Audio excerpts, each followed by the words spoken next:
Assalamualaikum warahmatullahi wabarakatuh. Perkenalkan, nama saya Nisa Zara Laksmi dengan NIM 2042388.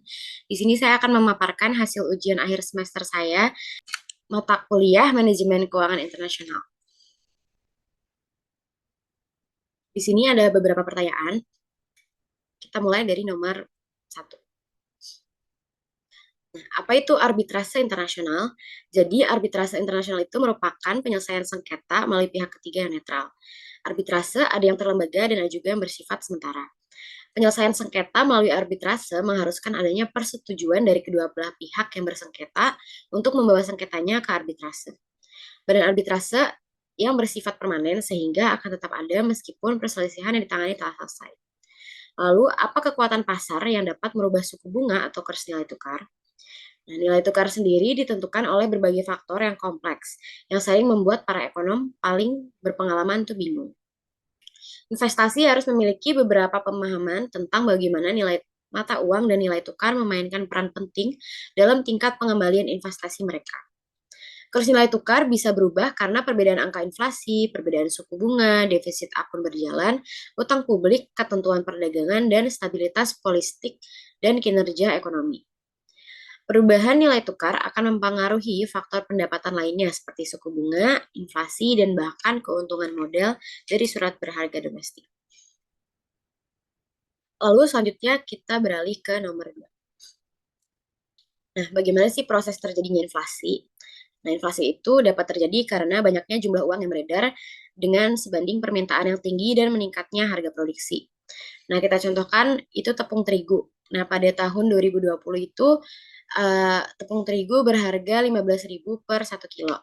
Nah, di saat adanya kenaikan tarif listrik, air, dan juga gaji karyawan, otomatis pada tahun 2021 harganya bisa naik seharga 17.000 per 1 kilo. Nah, dengan kenaikan harga tepung terigu ini akan berpengaruh juga pada kenaikan harga kue atau mie yang berbahan dasar tepung terigu. Nah, ketika bulan puasa, permintaan tepung terigu akan bertambah. Maka bisa saja harga tepung akan naik lagi. Mungkin di 2021 pada saat bulan puasa itu harganya akan naik ke 18.000 per 1 kilo.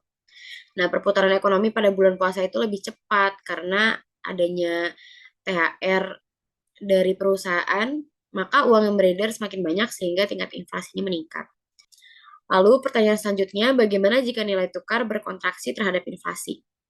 Nah, hubungan kurs rupiah dan inflasi membuat merosotnya rupiah akan menyebabkan inflasi atau imported inflation.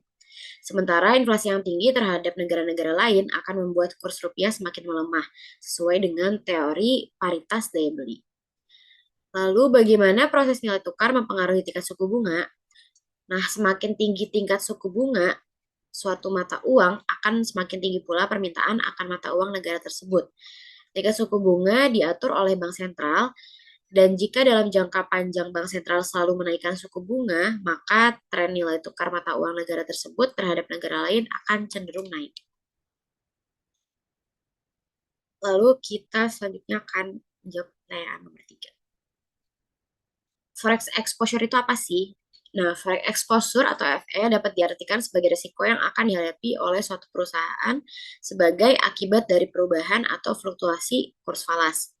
Perbedaan dari translation exposure dan transaction exposure itu, yang pertama, translation exposure itu adalah penilaian kembali terhadap aktiva-aktiva perusahaan yang dikonsolidasikan yang nilainya bisa berubah karena pengaruh nilai tukar.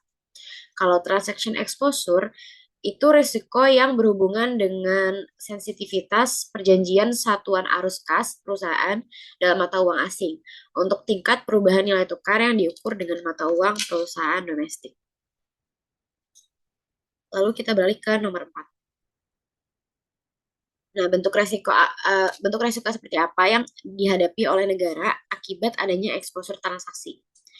Fluktuasi mata uang akan berdampak pada stabilitas keuangan negara dan perusahaan.